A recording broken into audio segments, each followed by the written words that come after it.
Hi, everybody, it's Tammy, and I'm bringing you another chapter from our book study, A Little Light on Spiritual Law by Diana Cooper. Today is chapter 20, and it is the Law of Responsibility. Responsibility is the ability to respond appropriately to a person or situation. When the trumpet call goes out for souls to undertake certain jobs, do you respond? Do you respond to your intuition and to visions you are sent? Challenges are sent by the universe to check how you respond. It tests you, prepares you for spiritual promotion.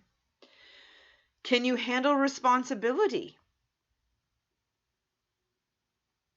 in order to pass the tests? As above, so below.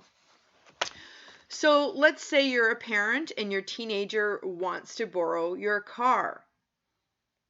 Do you believe that your child has enough experience and can safely travel in your vehicle?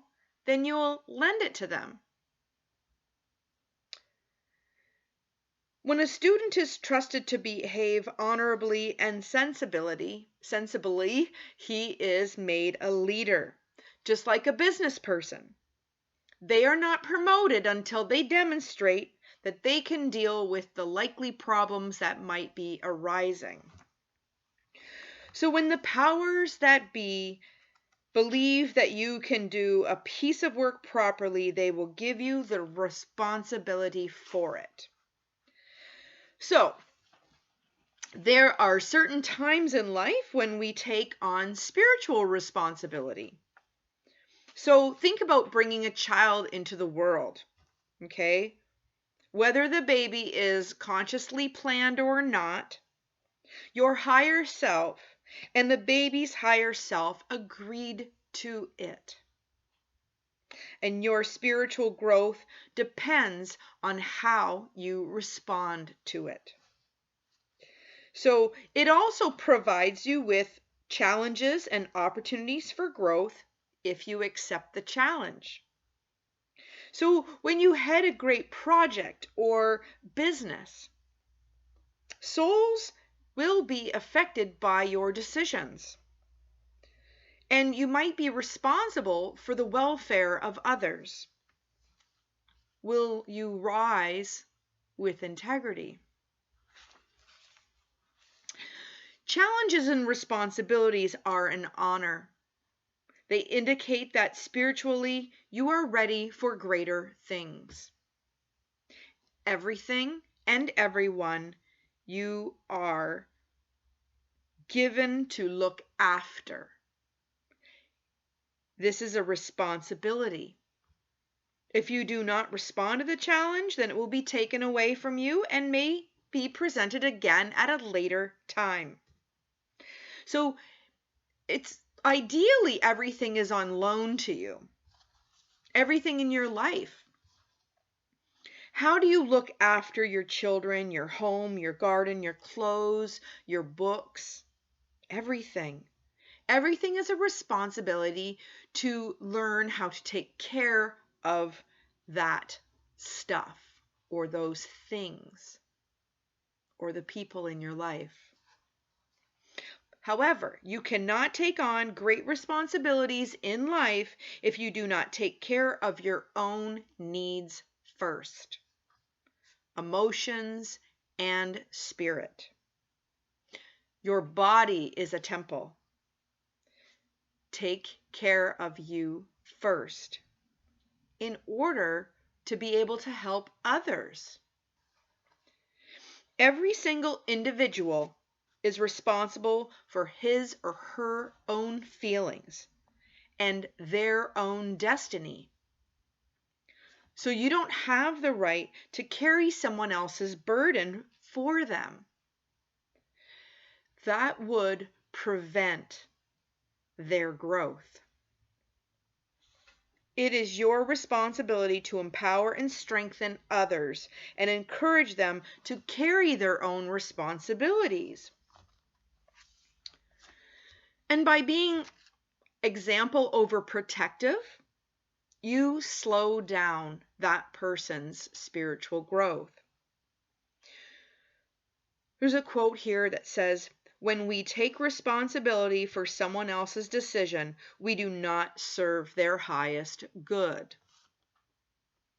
I had a little giggle because in the example here, there was a son, a young son that kept asking his mom, "Please, can I stay with Bill and Joe tonight?" And every single time he asked, it became an argument, okay? So one day, the mom decided to change her response. And she said, "You know what? Don't ask me for permission to do something that you know I don't like. If you want to stay there, you must make the decision and the responsibility for it."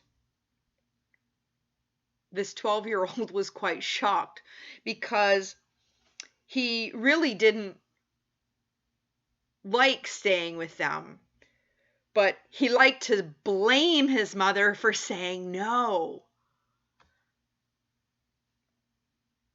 So, needless to say, the argument never happened again.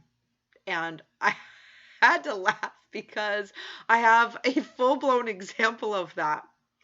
Years ago, early in my marriage of 25 years, the job that my husband had, he needed a clean, obviously white pressed shirt every single day he went to work. And I was asked countlessly to iron his shirt for him. And eventually I'm like, I am not doing this. This is not my responsibility. So it would be an argument, okay? And eventually,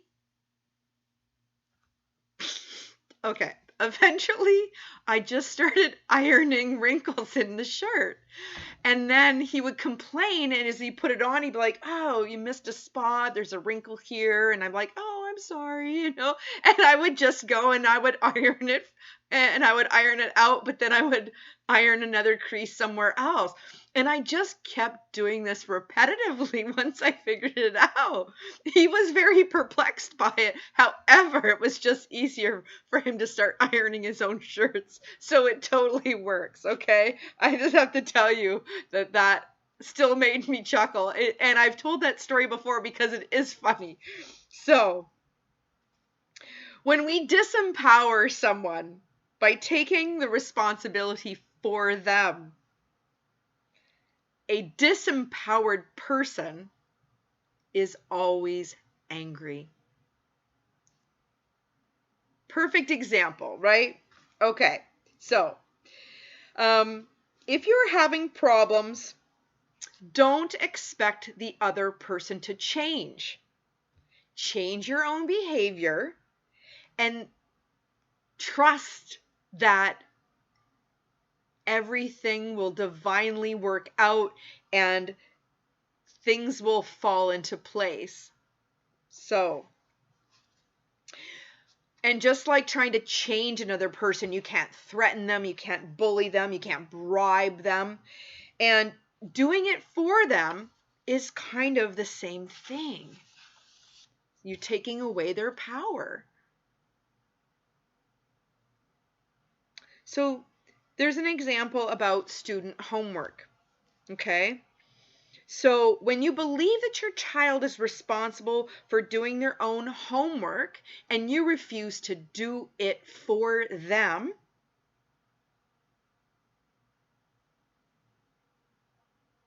what happens is they face the consequences for not having the homework done. And then at some point, they're not going to like the consequences. And then instead of asking or begging or manipulating, there's another one, it's just easier to do the homework. True responsibility is the ability to respond to the needs of all around you, to flowers, to trees, to animals, to humans, and the planet. And evolved beings respond graciously to every living creature in the universe. So, not to blame or feel angry, but accept that we choose. We're here to learn the lessons as a result of the experience or the experiences. Okay? We can help others with their challenges with compassion and strength to prepare them for their responsibilities.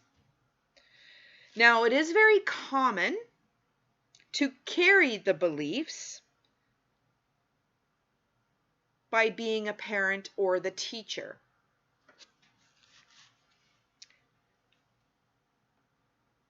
If we've taken responsibility for something that doesn't belong to us, there is a practice, a visualization practice that you can do. It says you can return the belief to the source, okay? So you would sit down and visualize and then hand back the responsibility to that person. If you are carrying a family belief or a family emotion, a family secret, hand it back to the person that gave it to you, lovingly and firmly. I guess it's very similar to cutting cords, okay? Or even a deeper spiritual practice would be to call in the angels, the ascended masters, and ask them to transmute the energy. When we carry other people's burdens, we stop them from growing and taking mastery of their own life. We hold back their evolution and that of the planet. If you take responsibility for someone else's feelings, you are dishonoring them. So, here's a big one.